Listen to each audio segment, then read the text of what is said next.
Корисниците на детски додаток, чии деца се на возраст до 18 години, потребно е да достават потврда од училиштата за редовно школување. Доколку не го сторат тоа веднаш, може да се соочат со укинување на додатокот, велат од Меѓуопштинскиот центар за социјални работи Тетово. Според податоците од таму, во нивната евиденција фигурираат 900 носители на правото на детски додаток, односно толку семејства ги исполнуваат условите. Тие веќе ги имаат добиено известувањата за итноста од доставувањето на ваквите потврди.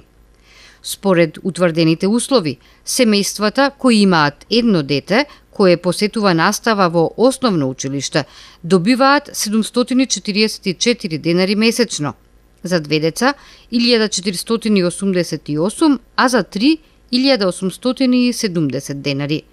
За средношколците, детскиот додаток изнесува 1180, односно 1870 денари.